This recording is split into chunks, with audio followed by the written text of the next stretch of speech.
following is a special multimedia presentation from NorthJerseySports.com. Brought to you by the Bergen County Education Association. Bergen County Public Schools work because the BCEA works with you.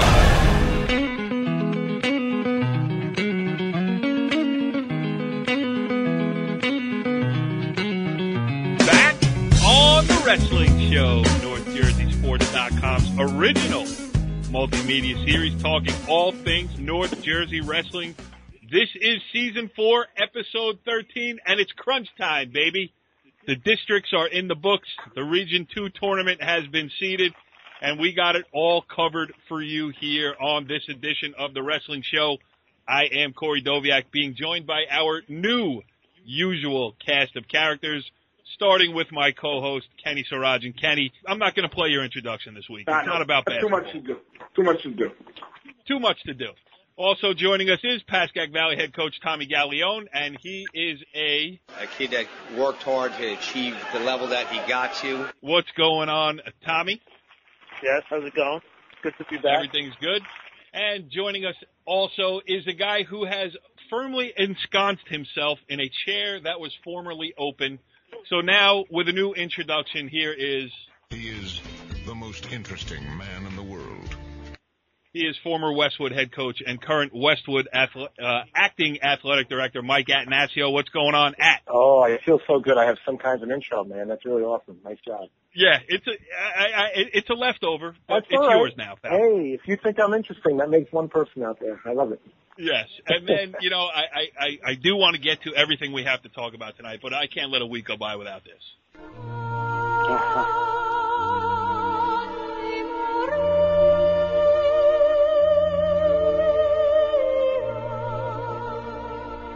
In just 1 year on staff, he helped cultivate 2 state championship wrestlers. He is the Pope of Bergen County Wrestling, Bergen Catholic assistant coach, Donnie Spataro.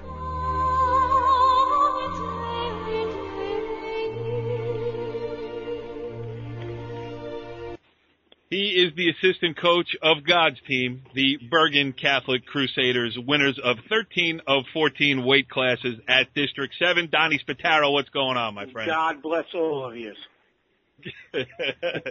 Dominibus vobiscum et cum spiritu tuo.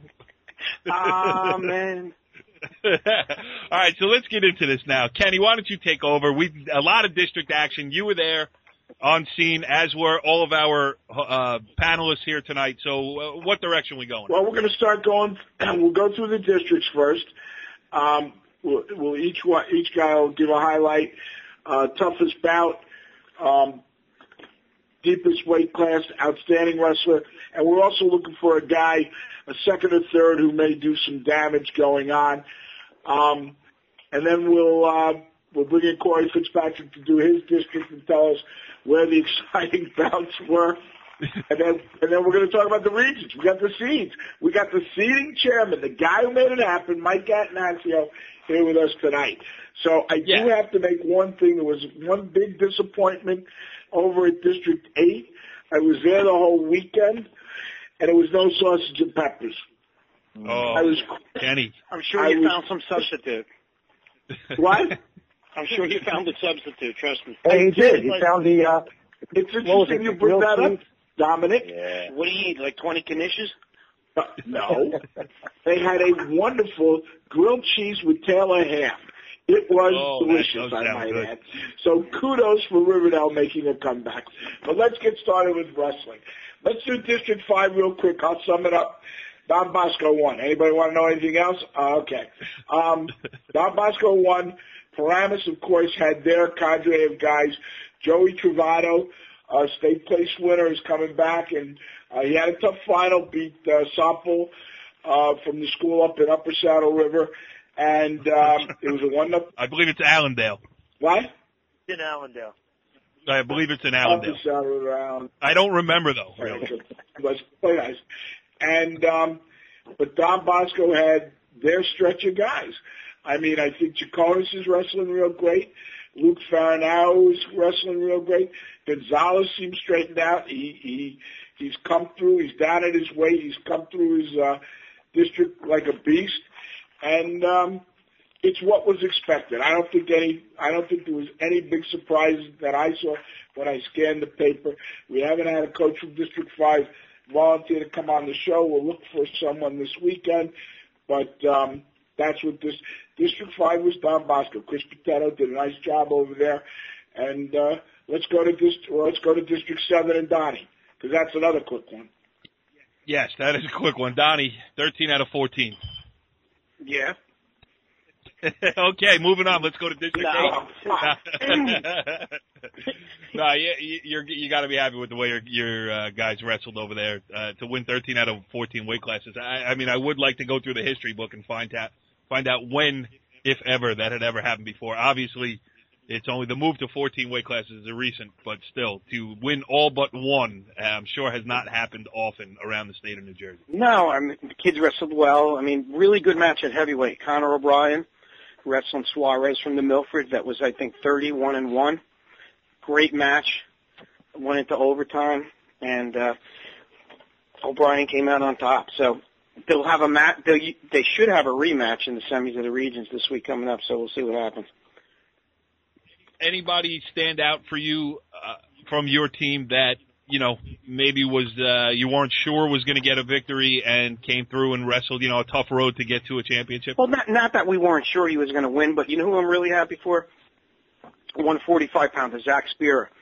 He really had no criteria going in. I mean, he wrestled from Mawa 2 years, transferred to Bergen Catholic last year, didn't start, was actually beaten out in a wrestle-off beginning of the year this year by Troy Schaffsmer, who was injured, had a shoulder surgery. He was second in the BCCA tournament at the beginning of the year, and Zach filled the spot, and he won a district title. I mean, this kid was saw him work hard all summer, one of the hardest workers on the team, and I'm just happy for him that he came through. And like I said, didn't originally have a spot on the team at the beginning of the year, and now he's a district champ. And about the only thing you didn't get was the most outstanding wrestler, and that went to the kid from Dumont, and he was the one champion from a different school besides Bergen Catholic. I mean, you could see the reasoning behind that. Yeah, no big deal. Who was the kid? What was his name, Donnie? What's it? Toledo from Dumont? Yeah. He's the Talati. second seed. Talati. That's it. Talati. Depends how you say it. Potato. Come on. I think he's the head coach at Don Bosco Prep. Yeah, he's the tough kid. He was the top seed. Our kid Evan Quinn lost to him in overtime, and he went on to win the district and get OW. And now he's the second seed over at 106 right now. Yeah. So all 14 Bergen Catholic Crusaders moving on into the regions. All right. Did we wrap that one up sufficiently, Kenny? Coach of the year? Coach of the year was Dave Bell. How's that? Very. There you go. You know, coaches were nice enough to put their differences aside and give Coach Bell the Coach of the Year. You know, number one team. Donnie, number one team in New Jersey. It's rare. Haven't had a number one team in Bergen County since 1977, so it was a nice gesture giving him Coach of the Year. And now you can put a little tissue on your lip because you're biting it awfully hard. Hey, the coaches did the right thing, guys. You know, I know there's a whole anti-Catholic school thing going on that we don't want to go into the debate right now, right or wrong, this and that. But this is a historic season, and I think it definitely it would make us all look bad if Dave Bell didn't move on and become a candidate for region and hopefully maybe state coach of the year at this point. You know, that's my 2 cents on that. Well, you know? I agree with you. Real quick, and Tommy says this all the time, so I should actually leave it to Tommy. I think it's got to do more with who Dave Bell is. Tommy? Yeah, I mean, Dave's always been a good guy. I've said that all along. When we talk about this. Kenny and I talk about this a lot, and I think it is. Dave's a good guy. He's, respectful. He's a class act, and I know me personally. I wouldn't have any problem voting for him, and in certain things and stuff like that. But he deserves it. Like you said, it's historic. I mean, 1977. I wasn't even born the last time. The Bergen County team was number one in the state. So it's pretty interesting. Tommy, you weren't even a kid who got to the level that he got to. That's right. You know what I tell a lot of people? People ask me about Dave. I've been friends with Dave for 30 odd years, and I tell him he's one of the best students of the game. He's a guy that, on his own time, he'll go out to the Olympic Training Center. He'll study things, learn new technique. He's in touch with all college coaches, goes to every coaching clinic. I mean, quietly does this by himself. He's one of the coaches out in the summer out in Fargo for the New Jersey freestyle and Greco team. I mean, you know, you don't hear a lot about him, but he's always there. And I tell people that if you can have a PhD in wrestling, he would have one. Yeah, and it's true. Listen, we go through this in all sports with, you know, football leading the charge, and even in basketball with the transfers and everything else. The rules are what the rules are. So if you're playing within the rules, there should be no penalty, and you should be judged on your merits. So, you know, until they change the ruls, there's nothing that Bergen Catholic should be embarrassed about. All right, okay, Pope Francis. Corey. Let's go on. Let's go to District 8. That was exciting. Slow down, all right? You know. Donnie won Recruiter of the Year for Bergen Catholic. All right, let's move on. All right, let's move on. District 8, we actually had some boots on the ground over there, Kenny. How do you want to do this? We got some good sound to play from there. We got a lot of good action, and Tommy was intimately involved. Tommy, why don't you start? Start with your guys. Give us the Pascack Valley version of what went on over at District 8. Well, we had two guys move on. Danny White won 438-pound weight class, and Alex Moore came in third. Two of, I think the tougher weight classes in the district. Danny won a 5-3 match in overtime against Aiello from Old Japan. Just a real great match. He tied it up with 3 seconds to go and then won it in overtime. And Alex, he lost in overtime in the semis to Danny Lynch from Riverdale. Tough wrestler. He lost to 1-0 during the year. And then he came back and won the third place match, which was nice. Good for him. He was a returning district champ. So with us, we got those two through. And we had two other guys lose in the consolations.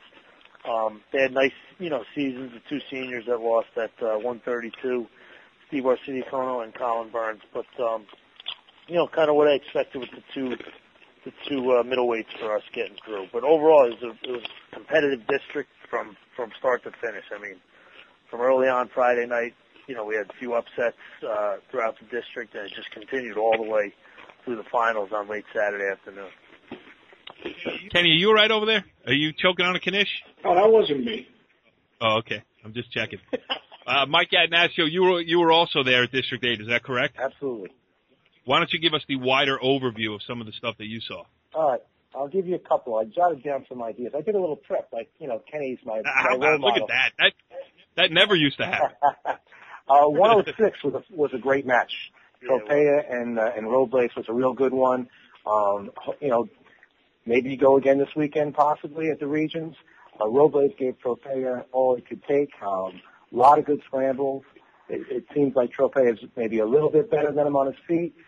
Seemed like when he had to get in deep for a shot, he could do it. But Robles, boy, he had the crowd on the side, and it wasn't just an anti-Catholic thing. Well, the kid's tough, and he definitely had people going. The OW was Tirelli at 132.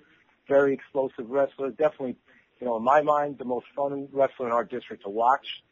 Very explosive. You never know what he's going to do. He always seems to find a way to put people on the back. Definitely deserving of OW. The white match. Wait a minute. Did you say DJ Tirelli from Riverdale? Yeah, Tirelli. Well, it just so happens that Kenny Sarajian was on location, and here we go. Spanning North Jersey, kicking over every rock, rolling up every mat, and using his press pass to bypass every entry fee. To bring you the most up-to-date information of any internet show solely devoted to local high school wrestling, this is On Location with Ken Sarajian. And here is Kenny's interview with DJ Tirelli. Hi, I'm here with DJ Tirelli, 132-pounder for Riverdale. Just voted the most outstanding wrestler of the District 8 tournament. What do you think, DJ? Third District tournament. Where are we going next?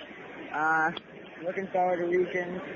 I have a tough bracket. I'm just going to take it and wrestle just like I did this weekend. Tell me about the match today. You're wrestling another defending district champ who's a little bigger.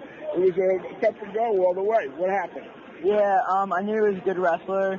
I had to wrestle my way. Couldn't let him dictate the match. I was going to wrestle my match.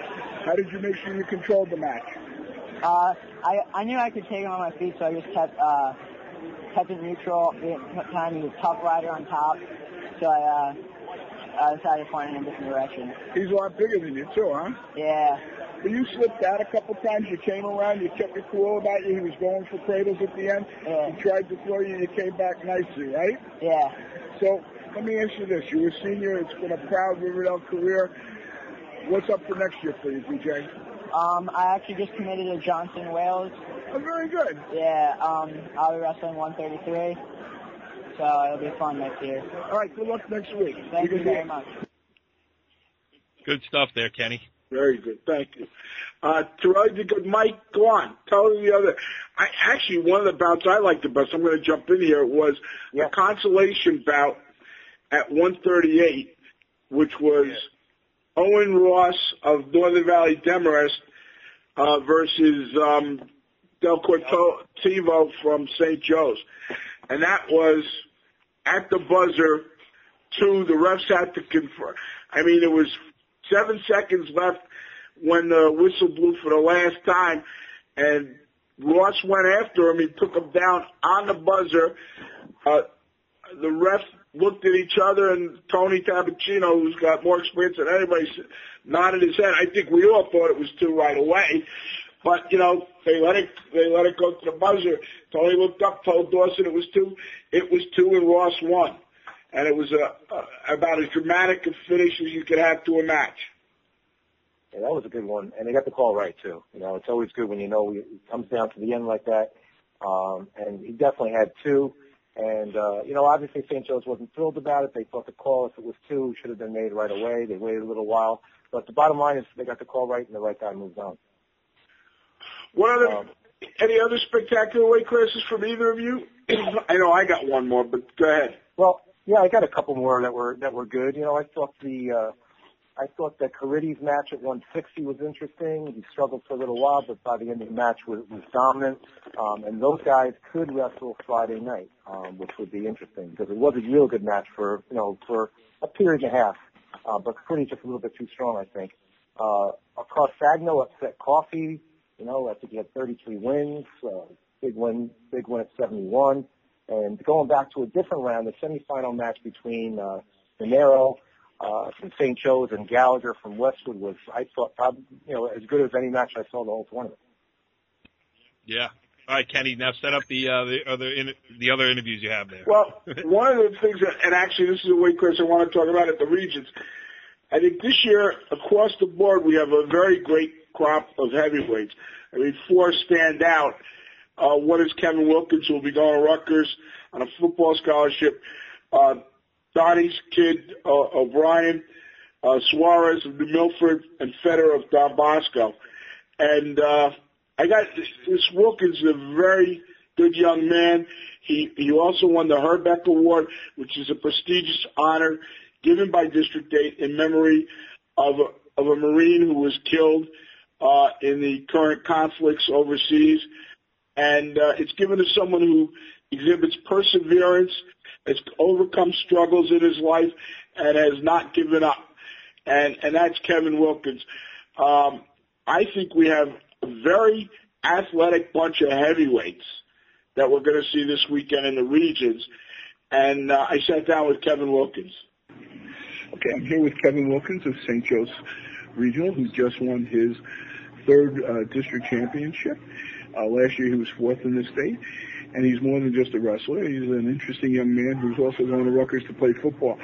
Hey, Kevin, tell me, when a guy's your size, you said you played football at 300 pounds, you come down to 285, what's the motivation to wrestle when your future's in football? It's just something I like. I like to compete, and when you get that competitive feeling when it's only one-on-one. It's different from football. With football, you got your teammates around you. You can blame whoever, but the feeling I like is when you're out there on the mat, you can only blame yourself and only want to work harder to do what you didn't do the last time you lost or whatever, just to compete out there by yourself, just by yourself. Do you think wrestling, a lot of guys say, football, after football, you guys go to the state finals, you've won an X number, state championships every year there at St. Joe's. do I have to wrestle or should I go and lift weights and get bigger for football? I think wrestling is good for football either way. I mean, I didn't lose that much weight. All I did was cut out the junk food for wrestling season, cleaned up my diet a little bit so I feel a little better when I wrestle. But for the most part, I'm still lifting like I would during football, but not as much. It's just I cut it down to twice a week. We have a great strength and conditioning coach, Dave Palladino, down at Core and Strike Zone. I mean, for guys who play football, I advise them to wrestle. I mean, it gets you faster. I can go from a wrestling practice to a football practice because they're two different things, but I can't go from football to a wrestling practice because wrestling practice is 10 times harder. And wrestling helps you with what? Hands, feet, movement, agility, hips, everything. I mean, I think I have the best hips in the state of New Jersey right now for wrestling. Well, I can't make a comment about that, but and what are you looking for Rutgers now? What are they told you? Going to go play? I mean, they got some big guys there, but they're definitely looking for me to come in and showcase my skills early. I mean, get a lot of playing time and not start, but I know they rotate 4D tackles, so they said I proved myself, and I'm mature enough, I'll get a lot of playing time. It's been an interesting journey for you. You want to tell anybody about that? I mean, it's been good for me. I transferred schools. I'm a lot happier at St. Joe's. I mean, both schools treat me very well, but after my brother left, I just wanted to be kind of on my own and not live in his little legacy of being a stud. I just wanted to go on by myself and just play football for St. Joe's. Had a great 2 years at St. Joe's and having a great wrestling career now. Good luck next week. The regions, good luck at the States, good luck at Rutgers. You're a great kid. Yeah, if maturity is what's going to get him on the football field, he's going to be a starter because that kid's he's got his head screwed on straight. Oh, he was great.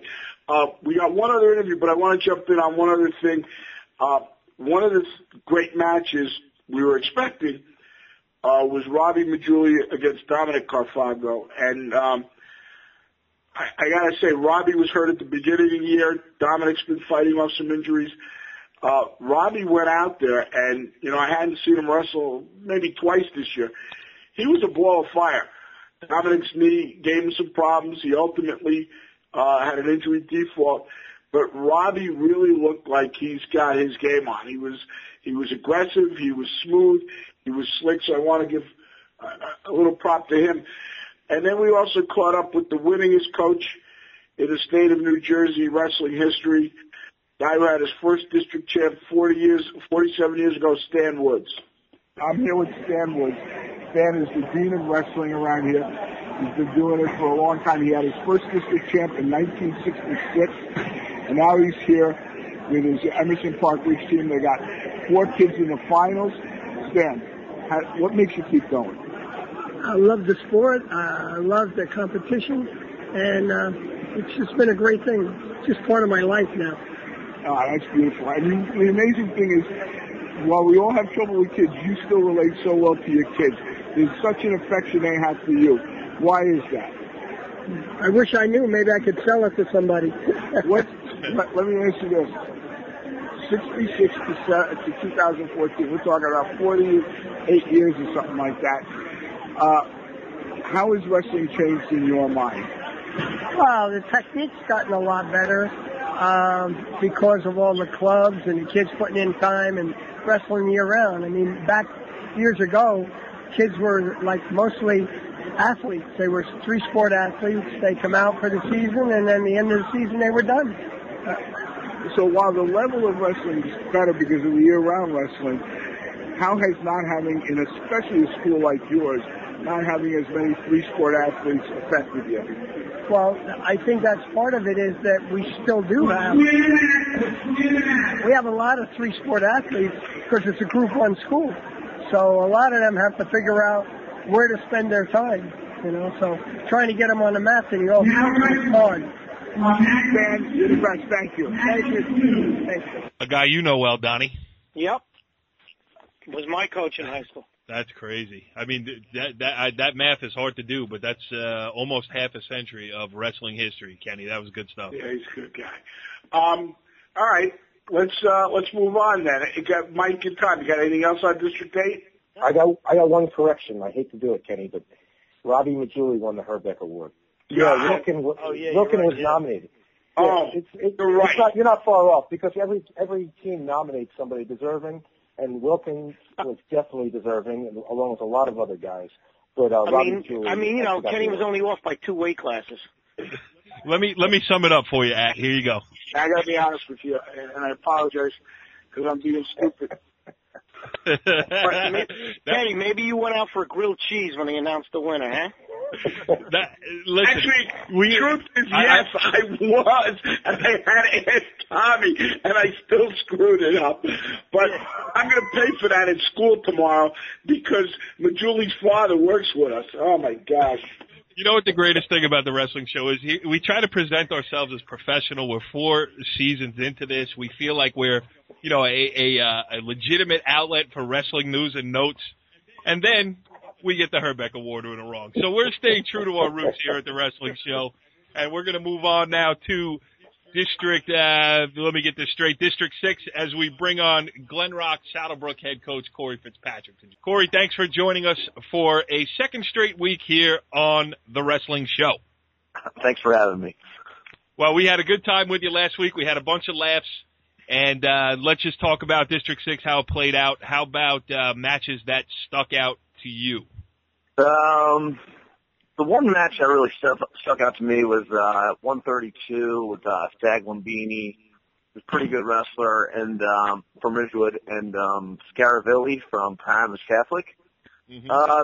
They wrestled probably a week or two ago, and Stag Lumbini actually pinned I'm sorry, I'm getting mixed up with his name, Scaravilli. And then in the semifinal... Listen, I can't even correct you. I never heard of any of those guys. Yeah, I mean... But in the semis, Scaravilli actually beat up Stag Lumbini pretty good. And then in the final, Scaravilli took it to Rose. End of the third period was 12-12. Rose from Fairlawn took second in the counties, for people who don't know. And, went to overtime. And Rose ended up, taking them down in overtime. But I was really impressed with, Scaravilli from TC, who I didn't even really, know of coming into the tournament as well. But I was really impressed with that. So he wasn't one of the guys you trashed on last week's show? No. That was only 182, right? Or 170, I think. Right. Yeah. How about give us the Glen Rock Saddlebrook perspective. How many guys did you get through, and how about, is it what you expected, better than you hoped for, worse than you hoped for? Give us the Panther story. We sent 7 guys through. We had 4 in the finals. We had 8 go to the second to Saturday. We definitely thought we could send all 8 through. We had 2 champs.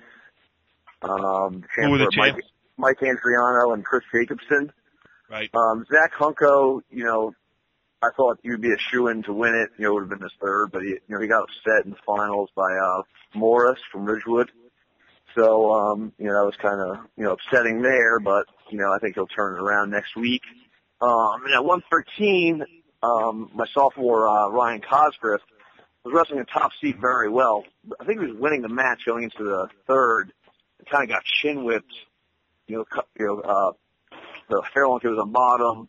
Cosgriff was on top, came up to his feet, kind of just reached behind and chin whipped him right to his back. Ended up getting the pin there. But overall, I think we did all right. I thought we could have sent more through, of course. I mean, I don't know. I feel like every coach feels that way with their kids, but it was a good showing overall. Ridgewood ended up winning the whole thing. I kind of had them, as our favorite for District 6 last week. A team who really stuck out would have to be Lodi. All Lodi's guys pretty much wrestled pretty tough.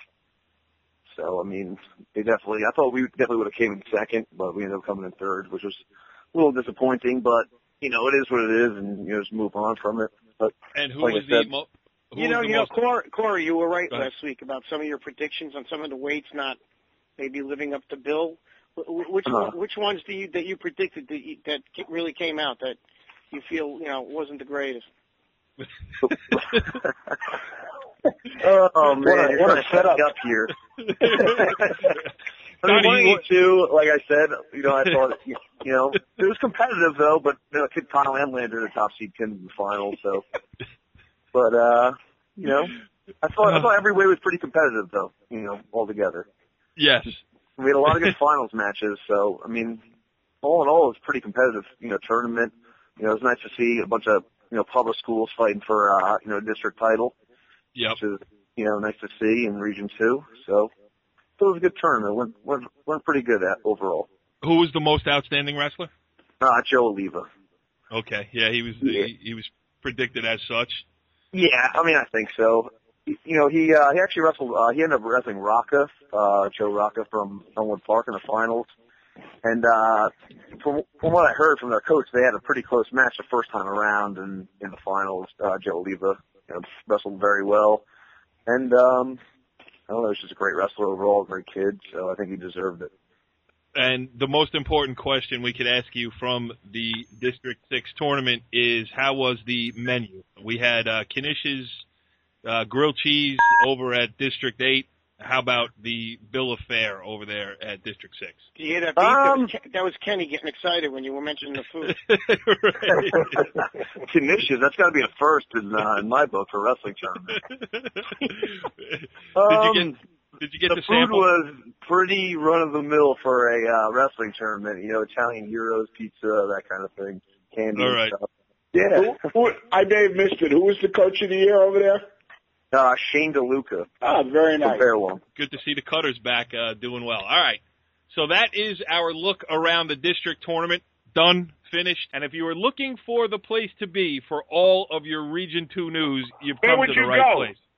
You would go maybe to that bastion of the free press over there at the Evil Empire, Kenny. I know you don't want to badmouth your boys over there because now you hobnob with them at the press table. I do understand.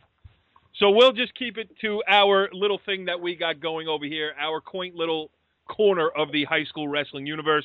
And we have Mike Attanasio with us on staff here. He was the guy who ran the Region 2 meeting and might be the guy who keeps beeping his phone. But one way or the other, Mike, take us through it. Well, get us started here with Region 2. Seedings tonight. You were at the meeting. How do you want to play this? Go to the wrestlers first. That's what the people want to hear. Then we'll talk. Those who want you know what the people want. I love it. All right. I think 120 for the fans out there is the weight class to watch. We got Anthony Rubinetti at the top, who knocked off Luis Gonzalez in the county final and shocked Bergen County. So everyone's hoping for that matchup. But then you know what the other thing is? It's by far the deepest weight class because Mike Andriano, we all know, is a returning state placer, and Tyler Casamenti, who's got quite a resume himself. These guys basically have all been to high school just about like every year they've all been to state just about every year in high school, and one of them isn't going to go this year. You know, tough. Deep weight class. It's going to be a lot of fun to watch wrestling on Saturday in this weight class. So I think you can get into Bergen Community College. Hey, correct? you know, you don't know. I don't know. Go early. Right. And don't use my name. I can't get you in. No, not even as the site director. But I've already had I've had a few phone calls already. If I get there in the middle, can you get me in? I'm like, oh God, please. I'm just gonna turn my phone off. If you look up at the screen right now of the wrestling show on your computer, your tablet, or your phone, wherever you may be watching it, Mike Attanasio's email address is there. So please feel free to email him, and maybe Kenny will get you a free grilled cheese sandwich as well. Hey, it never hurts to try. Hey, let's go back to the sausage and pepper jokes again, you know? You never know what's going to happen this week. And hopefully we'll have him back for you, Kenny. All right, let's go back to the wrestlers. Come on. What are the weight classes?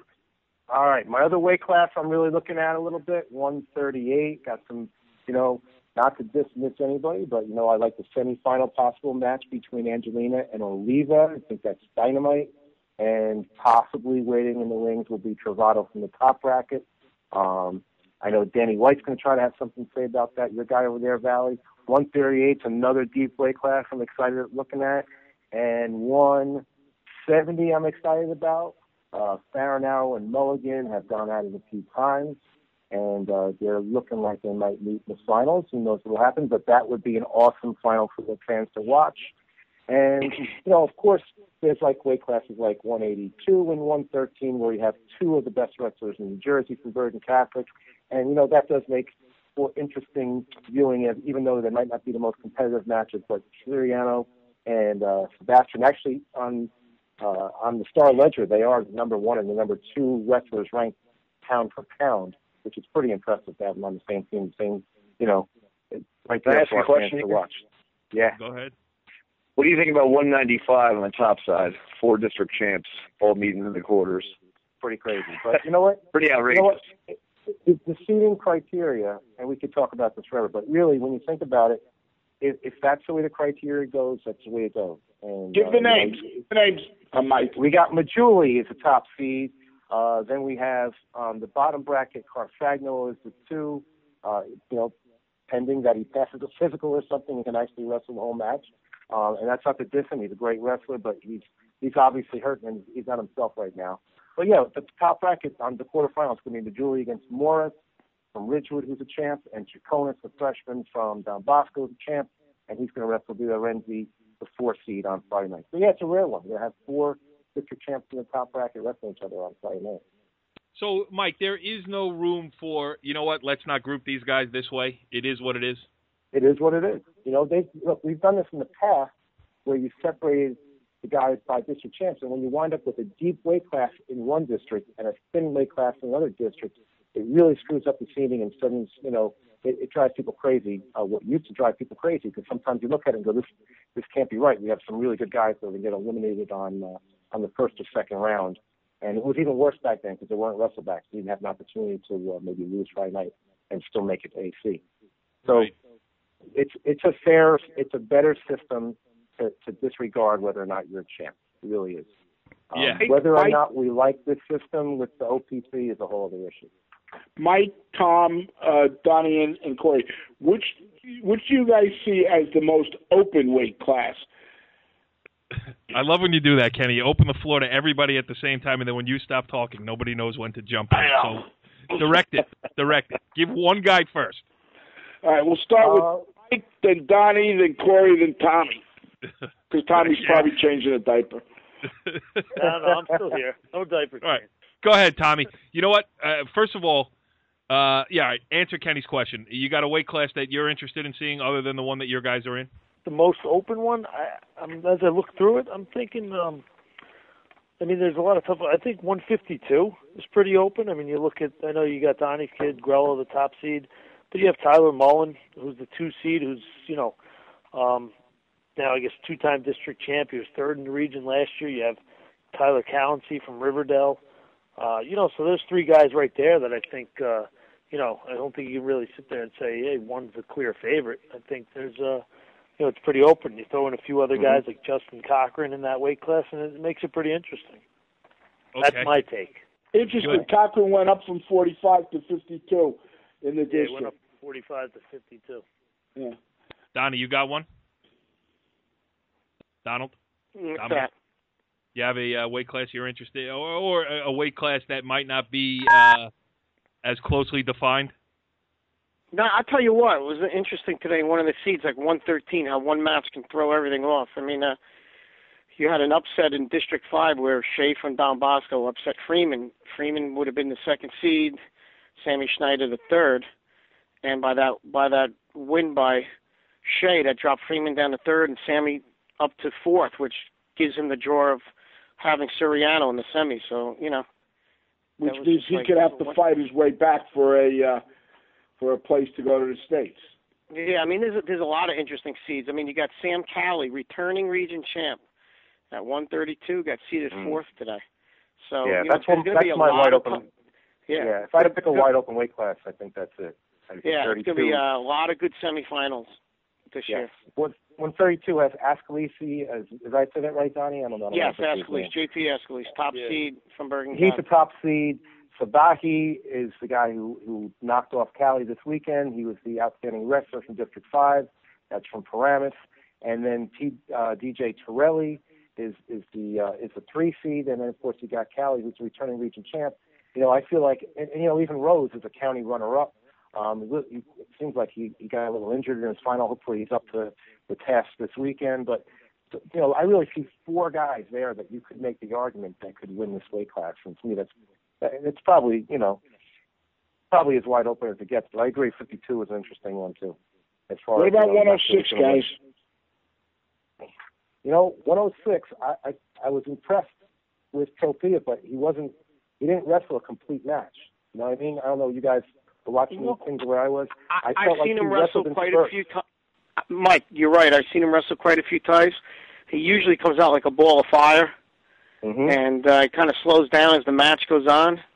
Mm-hmm. So, Robles is a tough kid that keeps coming at you, and I know from what I was told that the match was a really good match in the finals of the district. So, I mean, Robles is going to have to wrestle a complete match, full 6 minutes. I was really impressed by Robles over in the district final. He wrestled tough. Yeah, that was probably one of the most exciting matches. What did you guys find interesting about 152? What's that? Well, you said 152 is one of the weight classes you found interesting. I just look at it. I think it's, you got Grello, you have Mullen, you have County, you have Cochran in there. I think, there's some decent guys in this, but because the kid Mullen doesn't stop, man. He's tough. He just keeps on going.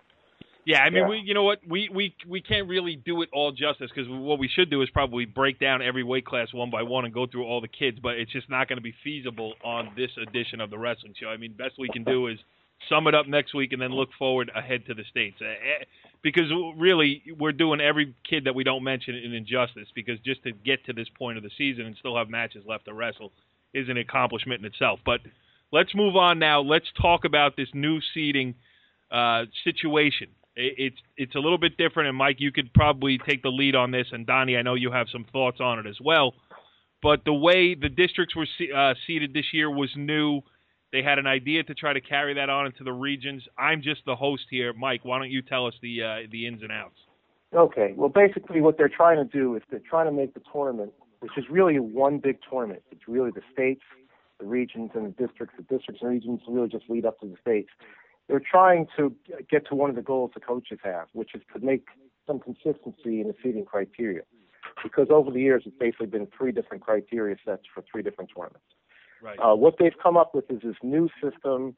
They call it the OPC. It's a combination of earning points based on what you did last year as far as your advancement goes, and then combining it with matches that you win this year based on how you won your matches and beating quality opponents. So you get a raw score. You pre-seed everyone based on the raw score. And after that, the only movement that you can have is if someone has a head-to-head victory over someone else that is seated above them on the pre-seed. And it's a very simple system. And, if the OPC is working perfectly, then the system is really great. But in my opinion, I ran the seeding meeting in District 8, just with the seeding meetings for Region 2. And I've been seeding Region 2 for about 10 years. And I've been to state seeding meetings for, for about 5 or 10 years on and off. And I've seen the good and bad of a lot of different systems. It's easy to do the OPC. It's by far the easiest system. But after having done it for the last 2 weeks, I have my concerns about the reliability of these raw scores, because there have been some glaring sort of inconsistencies about, putting wrestlers on these brackets with numbers that just don't seem to add up when you really look at the wrestlers and say, who's the best wrestler at this weight class? Sometimes the OPC isn't right. Donnie, we've talked about this before. Yeah, Donnie, give us some of the pitfalls that go with it, because before we came on the air, I thought you said it pretty eloquently. Well, I mean, the only reason why that you find out these situations is because as a coach, you find yourself in them. And that's how, these different disagreements come up. I mean, when you wrestle out-of-state opponents, the most you can get, since you can't really rank a kid from out of state, so what they do is they give you 3 points. That's all you get if you beat a kid from out of state. Now, and how many points would you get for beating a kid in state who wouldn't be even? Let's say you beat one of the kids on my team beat. He beat a state champ this year. The state champ gets 80 prestige points to start the season. That's the highest you can get. Right. By beating him, you get half his points. So one match, you got 40 points. Right. Which is unbelievable. But here's the thing: if you could be a returning state champ, if they go strictly by points next year, you could be a returning state champ. If people constantly duck you or they forfeit to you, you're going to get the minimum points out of that. So can you imagine next year if they go strictly by points and there's a state champ who has no other head-to-heads with some of the kids, and these other kids who did nothing the year before have more points than him, those kids will be seeded over a returning state champ. I mean, there's got to be a problem with that. And look at 120, now listen, usually it's not going to affect the state champ, because usually he'll be able to win his way through, but say the state champ gets seeded 3rd, he should be the top seed. That's totally unfair to the 2nd seed, who should be in the finals. I mean, you can go on and on with the injustices. And also, I really, truly don't, from looking at some of the problems, Michael attest to it today, there's a lot of problems with the points. Kids didn't receive the points they were supposed to, or if a coach doesn't enter the kids' past achievements from the year before, those kids aren't going to get that kid's points for beating him. It just seems to me, if you're going to count on a point system where, I was in a district seating meeting where it came down to half a point, who was seated over who. So if you're going to use this type of system, you can't have any flaws in it. And it seems to be, they're still getting the kinks out over the last 2 years, but there just seems to be way too many flaws where that you would go strictly by using a point system for a seeding. I'm just not. I think the way that the meeting went today, it was great. They used a combination of both, which I liked. I would agree to using that, but strictly points, no, I wouldn't agree to that. Hey, Mike, explain the combination, please. Okay, the combination that we applied today, based on the state regs, is that the seconds and thirds, all the guys that took second place or third place in district that have to wrestle on Wednesday night, they get put on the board, they get pre-seeded on their OPC number, and they get reseeded based on any head-to-head wins that they might have over someone that's above them in the pre-seed. From that, you get 8 guys in order. And that's where you get your matchups for the first round. The 1 wrestles the 8, the 4 wrestles the 5, the 3 wrestles the 6, the 7 wrestles the 2. Then you take the 4 guys that were the best seeds out of the seconds and thirds, and you combine them with 4 district champs. And then in that round, we use the method we've been using at the region level for a long time and at the state level for a long time, where only past advancement gets you pre-seeded and only head-to-head wins gets you to jump anyone in the final seed. So it's a little bit of a hybrid. It's a complicated story on how we got to the hybrid that I don't want to go into. But the goal of the coaches coming into the season was to get away from the old way and go more towards the OPC. And now, I know I'm probably one of a few guys that are saying that maybe the OPC needs to be looked at again, because I actually felt a lot better with using the system of the past. And I was really trying to embrace the OPC. I thought it was going to be awesome. It's definitely easier as far as running a meeting, because it's just raw data, and there's not a lot of research that needs to be done. But again, like Donnie said, we did have a time today where we had to vote to accept someone that clearly there was wrong information on the OPC. People looked up stuff, and everything's available online, and said, well, the score isn't really what it's supposed to be. Look, this kid didn't get the points for this win that he should have gotten. And it made a difference on the bracket.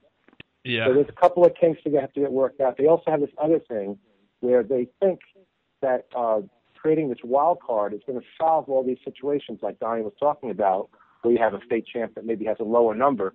But the process where you use the wild card, it returns us back to the world of voting.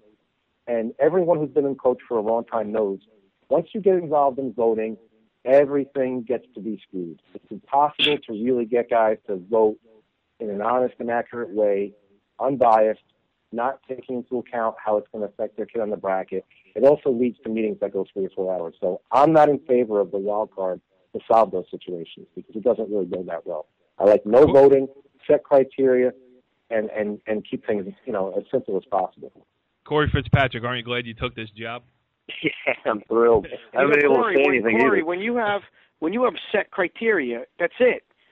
There's really no human error that can come into it. But when you're counting on a system that's flawed with points, and some points aren't rewarded when they're supposed to and whatnot, you're at the mercy of this system that has human errors in it and it's flawed. I mean, when you have a set criteria, that's it.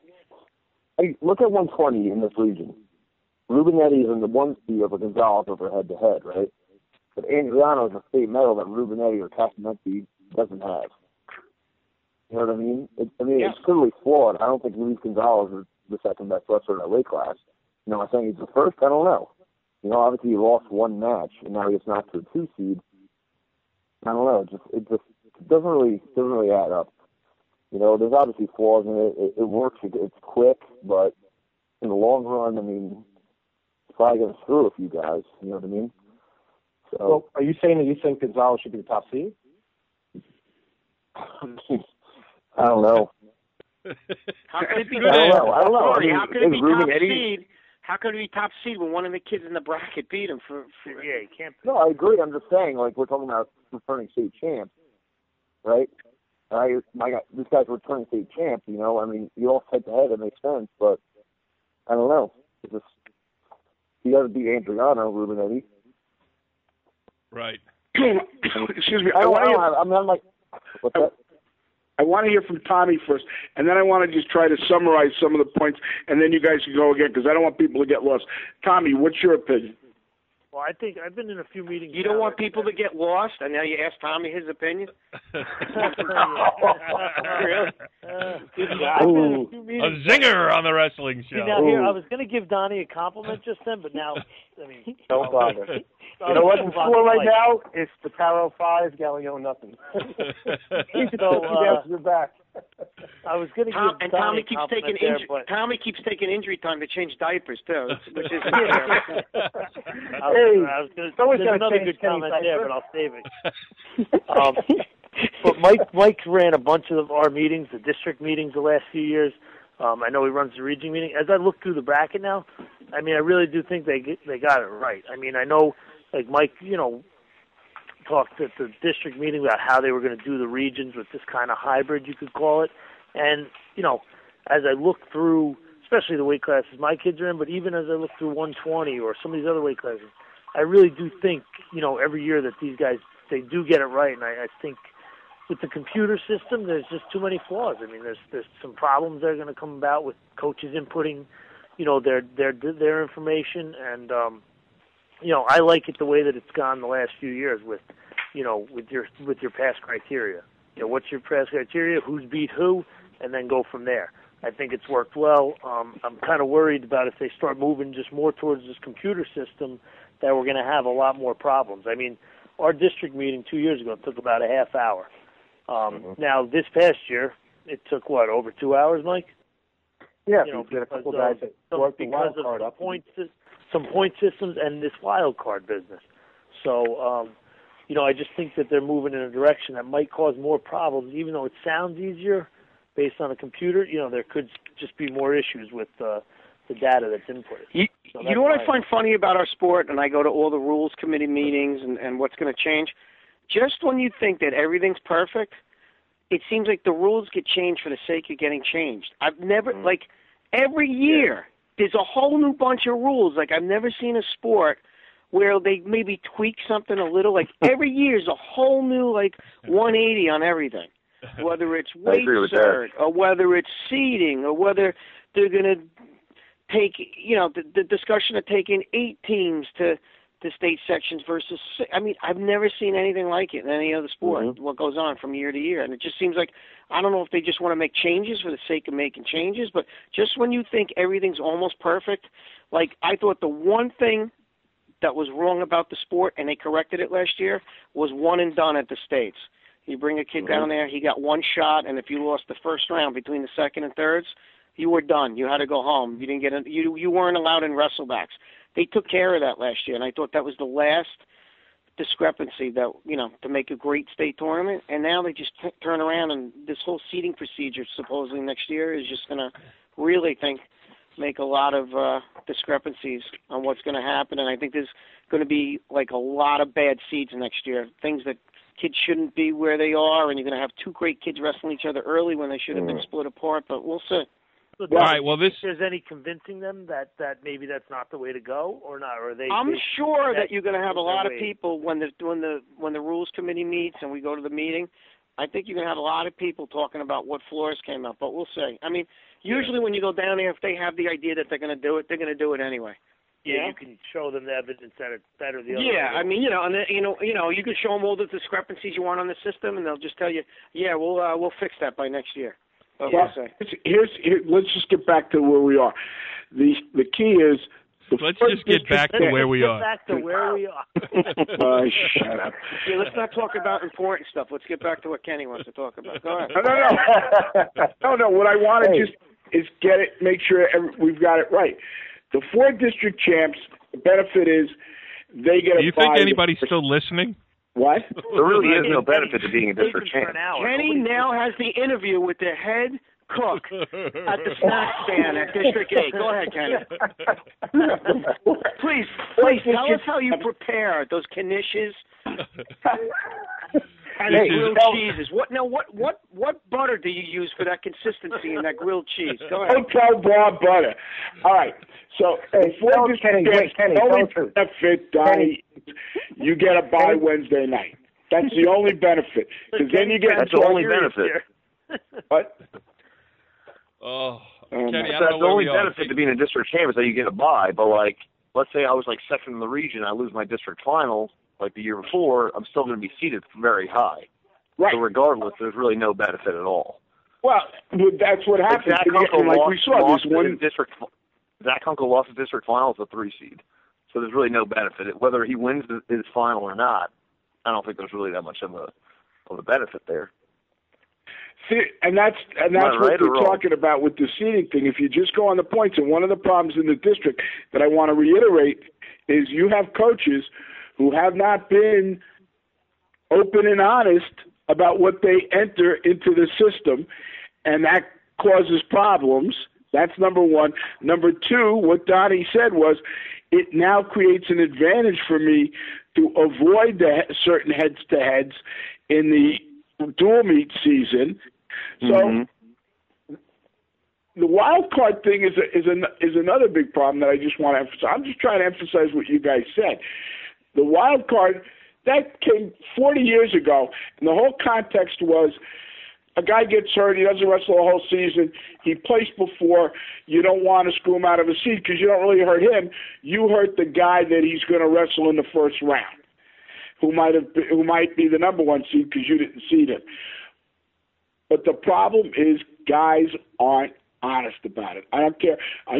I go back to when we used to vote every freaking weight class and do 4-hour meetings.